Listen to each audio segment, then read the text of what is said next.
instruments only come after the conclusion of the negotiations and after they are signed, so that the House can then agree to the ratification.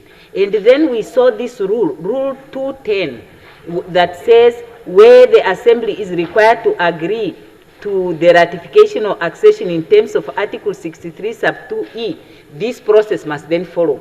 And it felt kind of odd, really. It felt, maybe it was preemptive to say that Parliament want to avoid a situation where there is an oversight on the side of the executive, and then they negotiate, they conclude the negotiation, they come here for agreement, and then we raise issues that maybe they did not address, and then the process goes back. Maybe this rule was trying to preempt that, but it came out as a contradiction. That's why I'm not making a ruling, Honorable Member. That's why I'm referring this matter to for discussion, because it's a legal issue. I'm not going to make a ruling on it without appropriate advice. But I'm just saying, it is a complicated issue, and it needs to be considered in detail, taking note of the advice from the legal minds, so that we can see whether this rule is actually conflicting with the constitutional provision or it is giving effect to it. So for now, I think it's better that we just focus ourselves to what is on the table, unless if we want to refer it for further consideration. But the rules are saying we must be guided by the Constitution. So unless if really we are saying this Rule 210 is part of implementing this constitutional provision, which I would allow us to debate, to discuss in terms of Rule 6. Is it Rule 6 or Rule 5? Rule 6, ruling by the Speaker, that says the Speaker rules provided that Speaker may refer the matter for discussion on the floor. Yeah, but before I give Honorable Lucato, I see Honorable Wise seem to be saying, maybe I'm not getting something right. Is there something Honorable Wise Emmanuel want to? Okay, maybe before Honorable, wait. Let Honorable Wise come in and assist us, and then I'll give the floor to Honorable Lucato and Honorable Ampanda, so that we can ventilate the issue, and then we can see how we are going to move forward with it.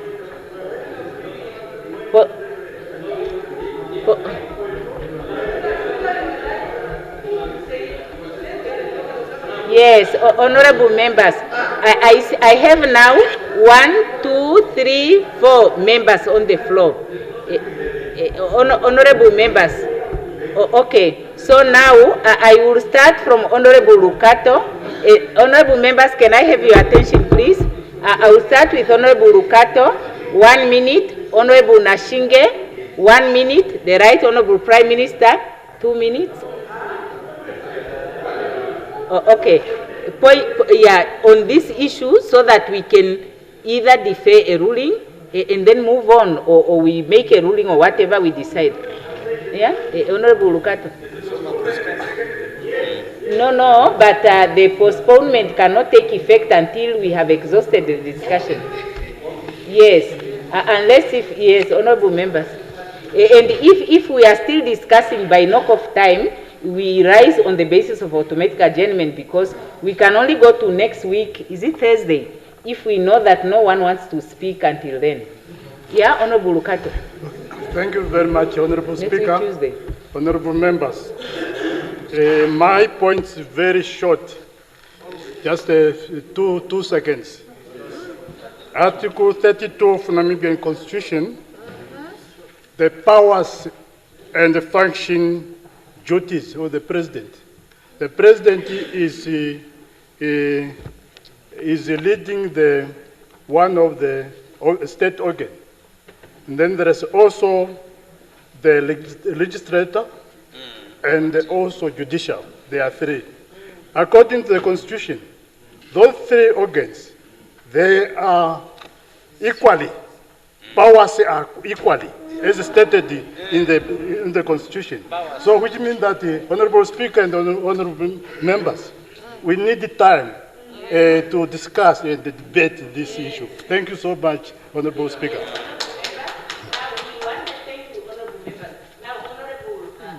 I saw Honorable Nashinge's light is flashing.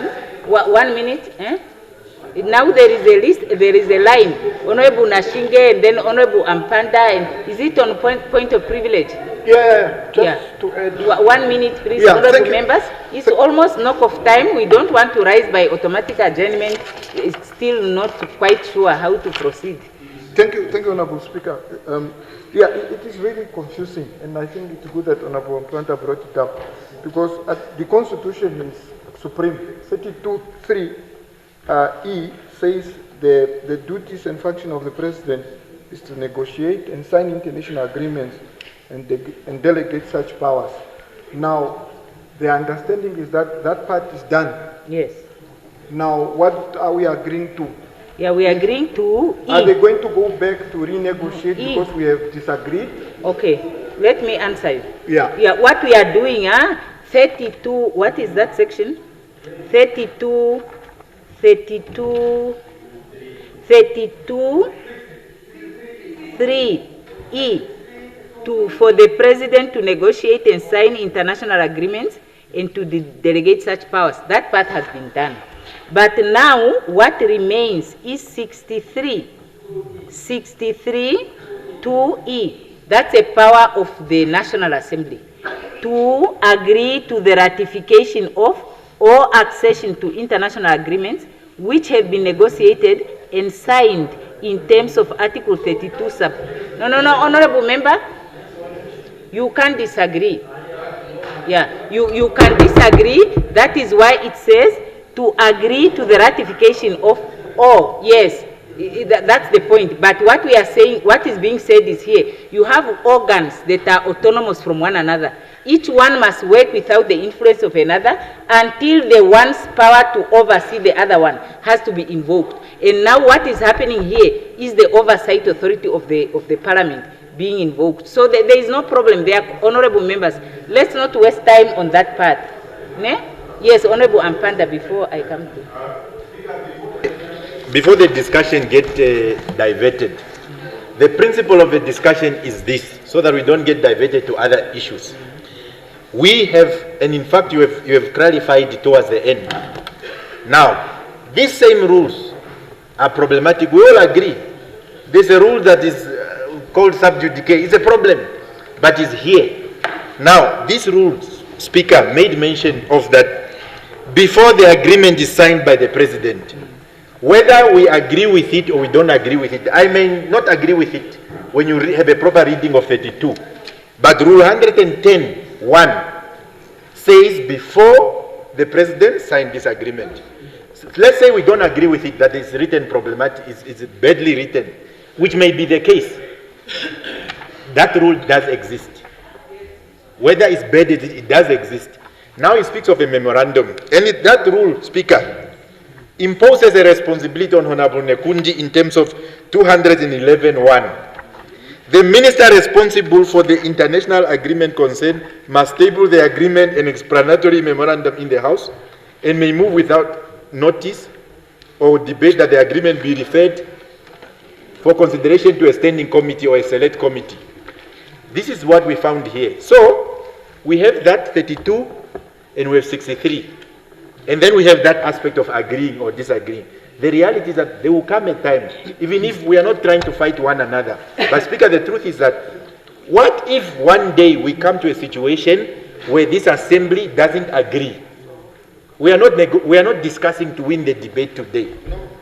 Yeah? What if we reach that situation? We might as well, this one is within our hands. Within our hands, we can decide that 210 and 211 is contradictory to the Constitution.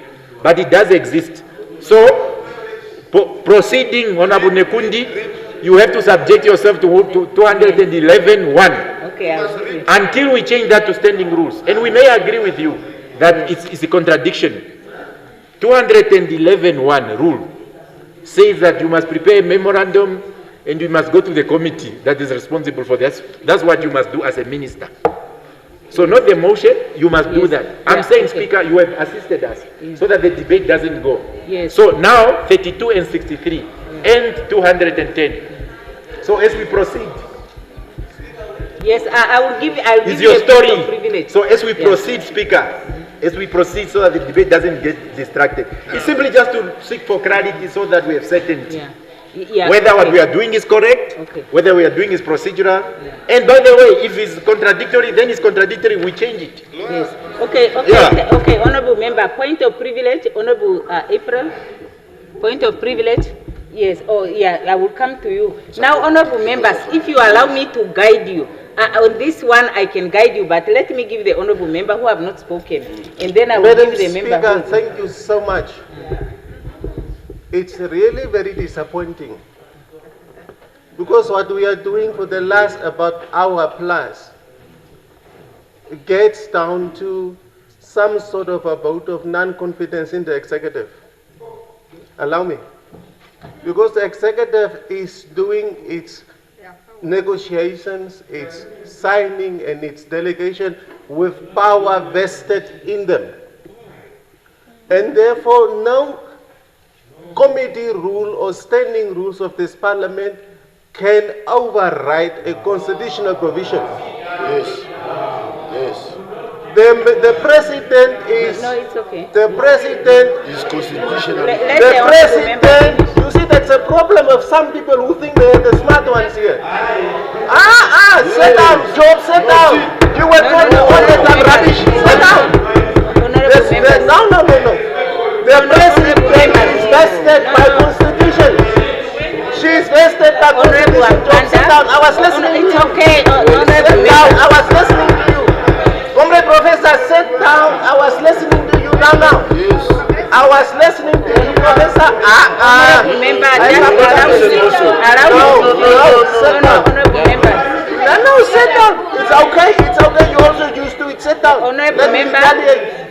Honorable Ampanda, take your seat. The please. president. No, Speaker. just allow him to finish, please. No, Yeah, it's okay. Yeah. It's okay, it's okay, please. No, it's okay. Honorable member. What date am I throwing? What date? Professor, what date?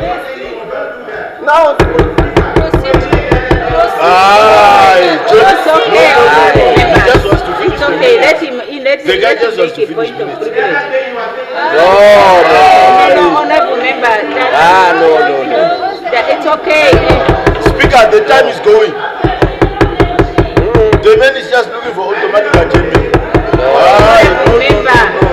Speaker, Honorable please. member, just please take your seat. Allow him.